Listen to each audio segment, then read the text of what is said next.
Shalom, selamat bertemu kembali dengan Bapak, Ibu, Saudara-saudari yang dikasihi di dalam Kristus Yesus Tuhan kita, dalam rangka merayakan ulang tahun kemerdekaan negara kita, Republik Indonesia yang ke-76. Marilah kita mendengarkan sabdanya. Tetapi sebelumnya, marilah kita berdoa.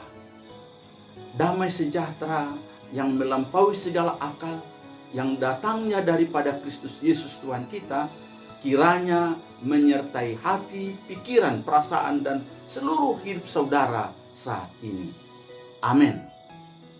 Firman Tuhan untuk kita dalam rangka merayakan ulang tahun kemerdekaan Republik Indonesia yang ke-76 pada Minggu 11 setelah Trinitatis tanggal 15 Agustus 2021, diambil dari Yohanes pasal yang ke-8 ayat 31 sampai ayat yang ke-36, dan bahan bacaan diambil dari Keluaran pasal yang ke-4 ayat yang ke-18 sampai ayat yang ke-23 dengan tema Allah yang memerdekakan. Saudara-saudariku yang dikasihi di dalam Kristus Yesus Tuhan kita, patutlah kita bersyukur, memuji dan mengagungkan Tuhan karena negara kita akan merayakan ulang tahun kemerdekaannya yang ke-76. Tepat pada tanggal 17 Agustus 1945 yang lampau, Bapak Presiden kita, Bapak Soekarno dan Wakil Presiden Hatta menyatakan kemerdekaan kita, negara Republik Indonesia yang berdaulat. Benar saudaraku, bahwa ada banyak negara-negara saat ini di seluruh dunia kini tidak lagi terancam oleh belenggu fisik, oleh perbudakan dan juga penjajahan secara jasmani, tetapi belum tentu toh mereka sudah mengalami kebebasan sejati dari belenggu roh-roh jahat, dari roh-roh setan, dan juga dari belenggu dosa. Dalam hal inilah saudaraku, Tuhan Yesus dalam Yohanes pasal yang ke-8 ayat 36 menawarkan jalan keluar yang sangat indah, karena di sana berkata, jadi apabila anak itu, artinya apabila Yesus memerdekakan kamu, kamu pun benar-benar merdeka. Mari saudaraku kita perhatikan teks firman Tuhan yang sangat luar biasa ini sembari kita bergembira untuk merayakan kemerdekaan Republik Indonesia yang ke-76 ini, dan juga kita bersyukur menikmati kemerdekaan yang telah dianugerahkan Yesus Kristus oleh Allah kepada setiap kita anak-anaknya. Walaupun mungkin ya kemeriahan perayaan kemerdekaan Republik Indonesia ini tidak semeriah tahun-tahun yang lampau karena COVID-19 yang masih merajalela di negara kita ini. Jika kita perhatikan dalam ayat 31 sampai ayat yang ke-32 yang berbunyi, maka katanya kepada orang-orang Yahudi yang percaya kepadanya, jikalau kamu tetap dalam firman-Ku, kamu benar-benar adalah murid-Ku, dan kamu akan mengetahui kebenaran, dan kebenaran itu akan memerdekakan kamu. Sangat menarik saudaraku, bahwa Tuhan Yesus menyatakan, mengungkapkan tiga pernyataan yang sangat berkaitan satu dengan yang lain, yang akan memberikan dampak kemerdekaan sejati bagi setiap kita yang percaya kepada Tuhan. Adapun ketiga pernyataan itu yang kita baca tadi, yang pertama, tetap di dalam firman-Ku, tetap di dalam firman Tuhan Yesus. Yang kedua, menjadi murid Yesus. Yang ketiga, hidup dalam kebenaran, dan itulah yang memerdekakan kita. Jadi bukan, saudaraku, masalah ya percaya saja. Ya, tadi sudah diungkapkan bahwa ya ada banyak orang-orang Yahudi itu yang sudah percaya kepadanya. Ya, waktu mereka mendengarkan pengajaran daripada Tuhan Yesus ini, kita sudah tahu persis bahwa mereka sebenarnya sebelumnya sudah mendengar akan pengajaran Tuhan Yesus. Tidak hanya itu, mereka juga sudah melihat, tidak hanya melihat, tapi menikmati akan musisat yang telah Tuhan Yesus tunjukkan kepada banyak orang. Tidak hanya itu, saudaraku, mereka betul-betul takjub kepada Tuhan Yesus, sehingga membuat mereka apa? Percaya kepada Tuhan Yesus. Tetapi rupa-rupanya, ini yang menjadi catatan kita, saudara-saudara, perhatikan firman Tuhan ini, bahwa tidak cukup rupanya kita hanya percaya saja. Harus dilanjutkan, diungkapkan tadi, tetap di dalam firman Allah dan menjadi muridnya. Saudaraku, ya, kalau hanya percaya saja, ya, kalau kita perhatikan pengalaman daripada orang-orang Yahudi ini, dan kita tahu persis itu, mereka, ya sudah dikatakan di sini, mereka benar-benar sudah percaya kepada Tuhan Yesus, bahkan takjub kepada Tuhan Yesus dan pengajarannya, tapi nanti gampang undur. Lihat, ya, dan kita lihat saja itu, bahwa akhirnya pada masa penyalipan mereka dengan begitu bersemangat, begitu luar biasa, berseru dengan nyaring dan berkata, salibkan dia, salibkan. Dan itu berulang-ulang mereka ungkapkan, padahal mereka sudah apa? Mereka sudah percaya dan takjub kepada Tuhan Yesus. Makanya benarlah apa yang diungkapkan oleh Yakobus pasal yang kedua ayat 19 yang berkata, engkau percaya bahwa hanya ada satu Allah saja, itu baik. Tetapi setan-setan pun juga percaya akan hal itu, dan mereka gemetar. Sudah perhatikan itu, bahwa setan-setan juga percaya bahwa Allah kita itu esa adanya. Tidak hanya percaya, tapi juga apa? Gemetar terhadap Allah kita. Ya, untuk itu apakah setan-setan dimerdekakan atau setan-setan menjadi murid Tuhan Yesus? Tentu, saudaraku, tidak. Tetapi kita, dan saya percaya kita, orang-orang Kristen, orang-orang yang sudah percaya dan sungguh-sungguh percaya kepada Tuhan Yesus, firman Tuhan ungkapkan di sini apa? Kita lanjutkan dengan apa? Tetap percaya. Tidak hanya percaya, tapi juga tetap di dalam firman Allah. Kita hidup dalam firman Allah. Tidak hanya hidup, tapi juga menjadi murid daripada Yesus Kristus. Sebab saya percaya, jika kita memang sungguh-sungguh menjadi murid daripada Tuhan Yesus, itu artinya kita akan terus menerus belajar, berkelanjutan. Kita tidak akan stop hanya sekali murid, atau sekali percaya cukup, atau sekali kita mendengar firman Tuhan cukup, atau cukup sekali seminggu kita beribadah mendengarkan firman Tuhan cukup. Tidak, tapi terus menerus sampai kita meninggalkan dunia ini. Terus apa? Senang dan sukacita untuk apa? Belajar firman Tuhan. Itu artinya murid yang baik. Dan saya percaya jika kita mau mendengarkan firman Tuhan dengan baik sebagai muridnya yang baik, pasti kita apa?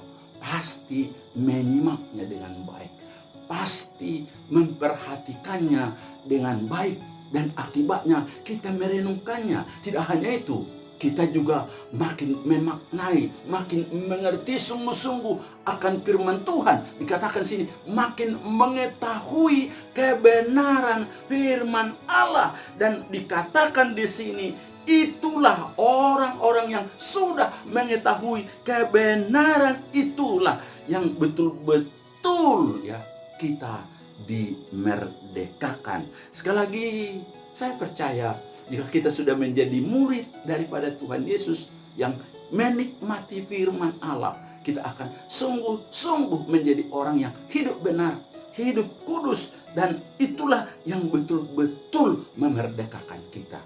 Untuk itu kita harus ingat, beriman atau percaya kepada Tuhan Yesus merupakan awal, sekali lagi awal untuk menjadi murid Tuhan Yesus.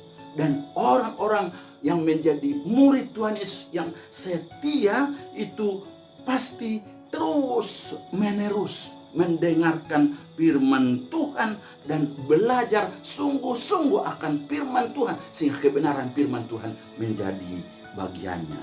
Dalam hal inilah saudaraku, harus kita ingat bahwa kita tidak hanya cukup dibaptis saja, atau disidi saja, atau malua saja, kemudian kita masa bodoh, absen dalam berbagai kegiatan rohani. Kita mulai masa bodoh dengan beribadah, masa bodoh dengan PA, masa bodoh dengan berdoa, masa bodoh dengan memberikan persembahan, atau kita mulai terpaksa mengikuti berbagai kegiatan, apalagi disuruh untuk melayani Tuhan. Ada keterpaksaan, bahkan kadang-kadang orang terpaksa berdoa kalau disuruh untuk berdoa. Apakah itu benar menjadi murid daripada Tuhan Yesus? Itu artinya bohong, itu artinya Kristen palsu. Dan itu seperti orang yang mungkin sudah masuk sekolah, mungkin dia sudah menjadi murid SD tapi main game terus-terusan. Apa itu bisa menjadi murid yang baik? Atau dia sudah menjadi mahasiswa dari perguruan yang luar biasa baiknya, tahu-tahu hanya demonstrasi aja. Apa itu mahasiswa? Jangan-jangan nanti akan terus-terusan menjadi mahasiswa tanpa pernah tamat. Mau jadi apa dia? Tidak mungkin toh. Nah, untuk itulah dalam ayat 33 Yesus jawab mereka, orang-orang Yahudi, para orang-orang Farisi menjawab mereka. Kami adalah keturunan Abraham dan tidak pernah menjadi hamba siapapun. Bagaimana engkau dapat berkata kamu akan merdeka? Saudaraku yang dikasihi di dalam Kristus Yesus, coba dulu perhatikan. Kita simak dulu jawaban daripada orang-orang Yahudi ini, orang-orang Farisi ini. Apakah memang benar mereka sudah merdeka?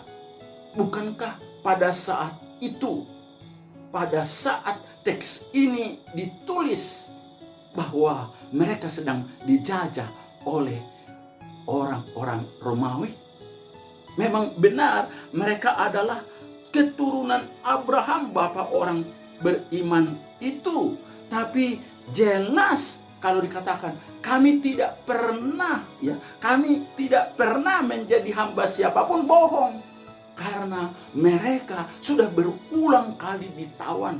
Kan orang Mesir sudah menawan mereka, orang Asur sudah menjajah mereka, orang Babilonia sudah juga menawan mereka. Itu artinya saudaraku bahwa orang-orang Israel ini tidak menyadari keberadaannya yang sedang dijajah, dan sudah dalam pengalaman mereka sudah pernah dan berulang kali dijajah. Walaupun apa, mereka adalah keturunan Abraham. Saudaraku, memang harus kita akui kesombongan seseorang, kesombongan dari kelompok komunitas itu adalah orang-orang yang merasa dirinya benar, merasa dirinya cukup, tidak perlu lagi yang lainnya, padahal sebenarnya hidupnya sangat-sangat memprihatinkan. Ini sama dengan yang berkata, opung, kakek kami, kakek saya, ayah saya adalah Eborus, bishop, ketua sinode, ya, sangat terkenal, ya, evangelis yang hebat keliling-keliling seluruh dunia. Dia pengkhotbah KKR atau sintua yang luar biasa, atau orang Kristen yang sangat-sangat menjadi panutan. Tapi masih apa? Tapi dia masih penuh dengan hawa nafsu jahat, sering berbohong, ya, penuh dengan dendam, sering memfitnah, berselisih, bertentangan hidupnya, pangalahonya, karakternya bertentangan dengan firman Tuhan. Saya mau katakan saudaraku, jangankan dia adalah keturunan yang hebat-hebat tadi, dirinya saja pun memiliki jabatan-jabatan yang luar biasa. Itu pengetahuan Alkitab yang hebat-hebat itu. Jika karakternya adalah karakter penipu, pembohong, pendendam, itu artinya tidak berguna, masih tetap menjadi apa? Hamba dosa dan orang-orang yang belum dimerdekakan dalam hidupnya. Ya, sekali lagi, belum dimerdekakan oleh Tuhan. Dulu, saudaraku, saya masih ingat waktu saya baru tamat dari sekolah guru kuliah, guru jemaat dari Spoholon.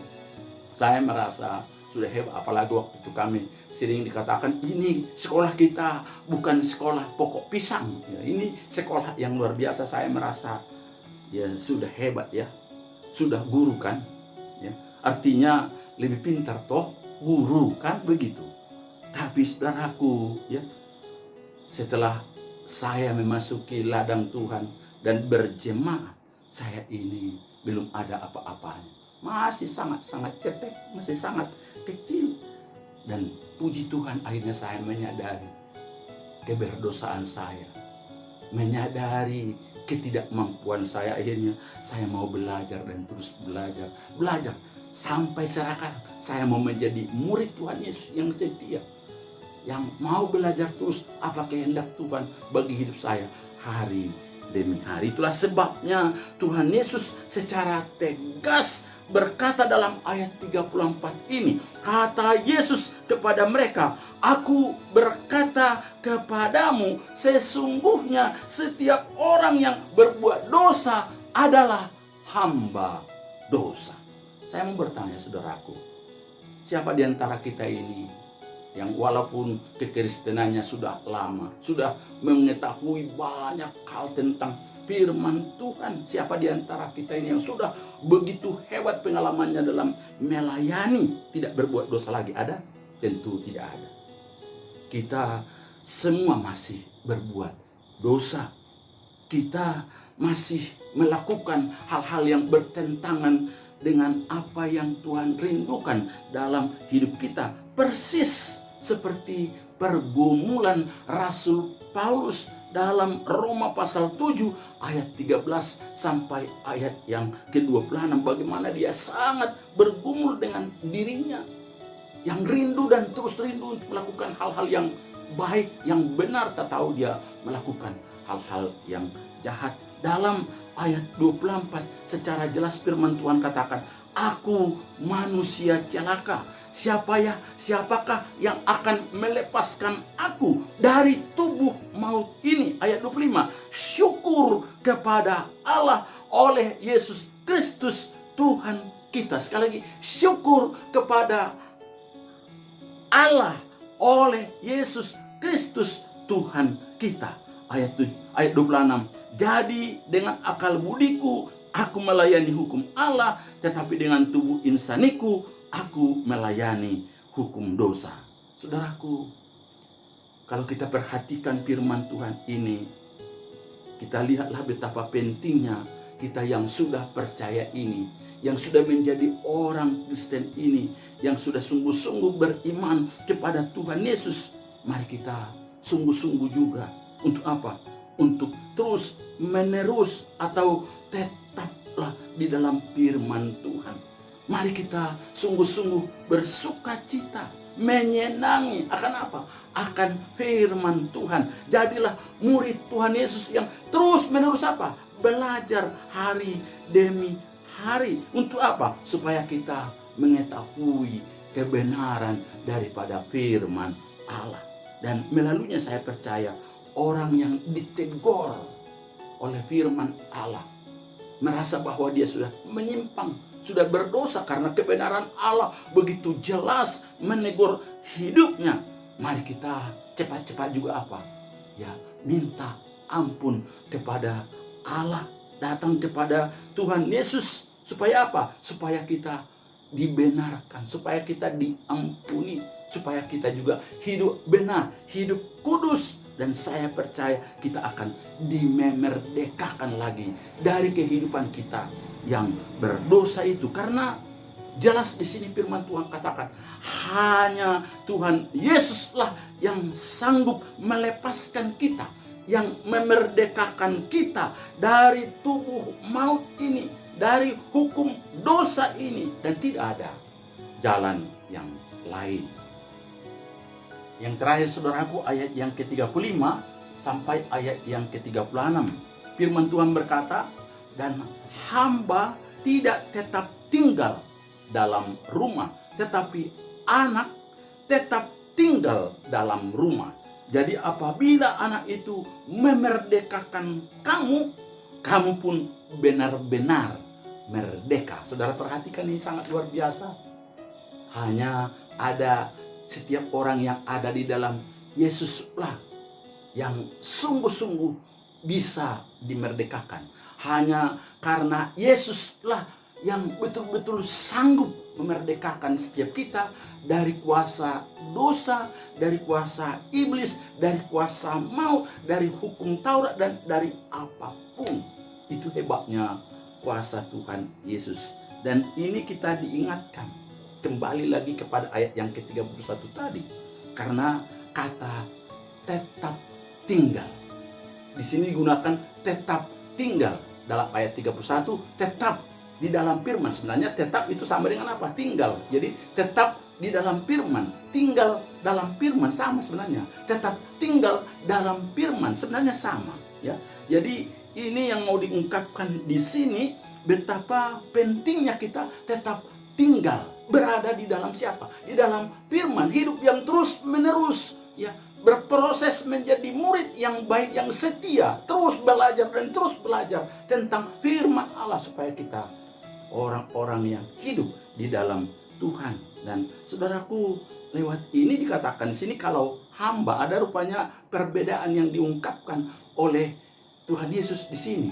Status daripada hamba dan juga status daripada anak. Ya, ada bedanya.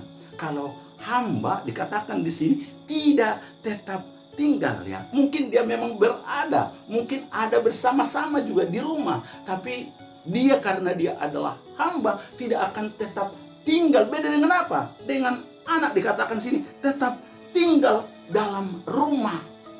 Saudara perhatikan itu, ya, status ini antara hamba dan anak, ya, sangat-sangat apa?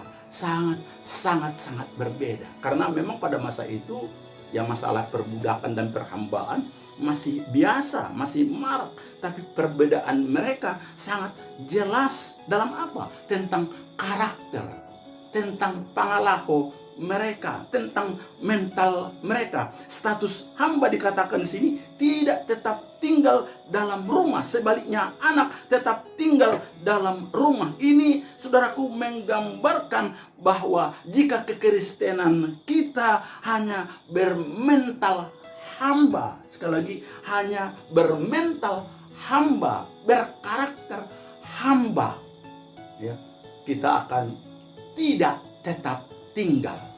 Saudara tahu maksudnya itu menggambarkan bahwa mental kita itu hanya mental terpaksa.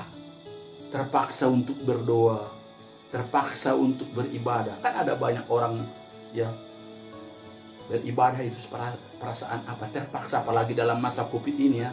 Ada perasaan terpaksa untuk mendengarkan firman, untuk beribadah bersama. Sedangkan datang ke gereja mungkin masih sangat dekat. Saya masih ingat dulu, sudah sangat dekat dengan gereja, tapi sangat malas ke gereja. Sangat malas PA, pertanian, sangat malas mengikuti ibadah-ibadah.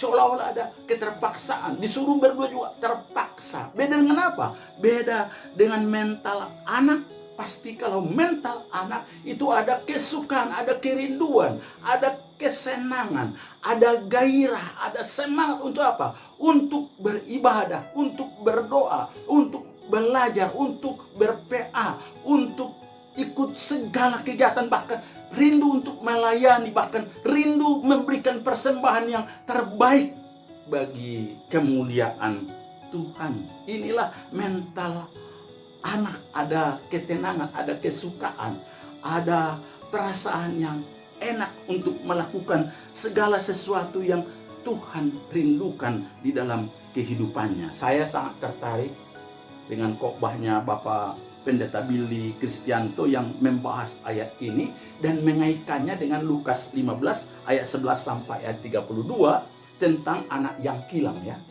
Di sana digambarkan bahwa dua bersaudara, anak sulung dan anak yang hilang, dan anak yang hilang ini memutuskan untuk menjual semua bagiannya dan pergi berpoya-poya, tapi akhirnya melarat, hancur, dan menyadari dosanya dan kembali kepada rumah bapaknya, dan kemudian disambut dan diberi lagi jubah dan diberikan lagi apa? Diberikan pesta untuk menyambut dirinya.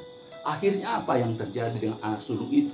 Terjadi kecemburuan. Dalam Lukas pasal 15 ayat 29 itu dia berkata, tetapi ia menjawab ayahnya katanya, telah tahun aku melayani Bapa dan belum pernah aku melanggar perintah Bapa, tetapi kepadaku belum pernah Bapa memberikan seekor anak kambing untuk bersukacita dengan sahabat-sahabatku. Sebelumnya ya, anak sulung itu begitu cemburu kepada adiknya yang sulung, yang bungsu itu yang sudah datang karena disambut dengan pesta, dengan lembu tambun, sehingga dia masih ada di mana? Di ladang, masih bekerja. Jadi mental anak sulung ini walaupun sebenarnya dia ada di rumah itu, tinggal bersama ayahnya, tinggal bersama keluarganya, tapi mentalnya mental hamba, sehingga dia masih bekerja. Orang sedang pesta, justru dia apa? Dia bekerja. Dan begitu ciutnya, begitu kerdilnya hatinya, sehingga dia hanya bisa bertanya kepada hambanya, padahal dia anak sulung daripada ayahnya. Saudara perhatikan itu ya, itu mental hamba. Sekali lagi itu mental hamba. Dan sangat luar biasa ayat 30, pasal Lukas 15 ayat 30 berkata, tetapi baru saja datang anak bapa yang telah memboroskan harta kekayaan bapa bersama-sama dengan pelacur-pelacur, maka bapa menyembelih anak lembu tambun itu untuk dia. Dan ayat 31 yang paling luar biasa, kata ayahnya kepadanya, anakku, engkau selalu bersama-sama dengan aku, dan segala kepunyaanku adalah apa? Kepunyaanmu selalu ada di rumah ini. Kepunyaanku adalah kepunyaanmu, kok tidak engkau nikmati? Karena mental apa? Mental hamba. Saudaraku yang dikasihi di dalam Kristus Yesus, cobalah kita bayangkan ini ya. Sebenarnya masa hanya kambing domba tidak bisa diterima oleh anak sulung ini? Semua yang ada di rumah itu adalah miliknya. Tapi karena mentalnya mental hamba, sehingga dia tidak pernah menikmati itu. Dia bekerja, berengut ya mungkin ya, melakukan apapun di rumah itu terpaksa. Tidak ada enjoy, tidak ada sesuatu yang memberikan semangat dalam hatinya, tidak ada kegembiraan kehidupannya. Sungguh-sungguh yang hanya ada apa? Cemburu, sungut-sungut, membanding-bandingkan, dan akhirnya apa? Marah. Saya takut saudara-saudaraku, jangan-jangan ada di antara kita ini yang sudah hamba Tuhan, menjadi pendeta, evangelis, pengkhotbah, sintua, Kristen yang sudah begitu lama, sudah ujur, tetapi masih apa? Bermental hamba. Penuh dengan apa? Ketakutan, keterpaksaan. Penuh dengan apa? Ketidakmampuan untuk menyadari bahwa dia adalah apa? Anak Allah. Dia adalah orang yang betul-betul dikasihi oleh Allah. Ya, sangat berharga di mata Allah. Sehingga mentalnya senantiasa mental yang tertekan. Kini saatnya bahwa Anda adalah orang Kristen sejati. Supaya kita menyadari bahwa apa yang kita lakukan di dunia ini, apa yang kita lakukan di rumah, dalam pekerjaan, apalagi dalam pelayanan, mari kita dengan apa? Dengan syukur, penuh sukacita, enjoy melakukannya. Kalau berdoa, berdoalah dengan sungguh, penuh dengan syukur. Ya, dikatakan itu berdoalah penuh dengan permohonan, tapi juga apa? Ungkapan syukur. Kalau melayani, ya melayani sungguh. Ya, jangan terpaksa. Sekali lagi, jangan terpaksa. Saudaraku yang dikasihi di dalam Kristus Yesus Tuhan kita. Sebagai orang-orang percaya, orang-orang Kristen yang sudah dibaptis di sini, yang sudah hidup di dalam Tuhan, berkekristenan yang begitu lama. Saya rindu supaya kita tidak hanya percaya saja, tidak hanya memegang sertifikat CD, sertifikat baptis kita saja, sertifikat kita sudah menikah, jangan. Tapi mari kita sungguh-sungguh seperti bagaimana firman Tuhan katakan tadi, tetap tinggal di dalam firman Allah. Kita mau menjadi murid Yesus yang setia, diproses dan sungguh-sungguh mau belajar firman Tuhan, mengetahui dan sungguh-sungguh mau menggumuli, merenungkan firman Tuhan siang dan malam. Karena mereka lah yang dikatakan apa? Yang berbahagia. Berbahagialah mereka. Berbahagialah Anda, berbahagialah kita yang mendengarkan firman Tuhan, tidak hanya mendengarkannya, tentunya menyimak, merenungkan, dan juga melakukannya, ya, sehingga kita hidup dalam kebenaran. Dan kebenaran itu adalah Tuhan Yesus. Berarti kita hidup sesuai dengan rencana Allah, hidup dalam Yesus Kristus, mengikuti jejak Yesus, menjadi murid Yesus yang benar, ya, sehingga kita betul-betul mengikuti apa yang Yesus inginkan dalam hidup kita. Dan itu pasti apa?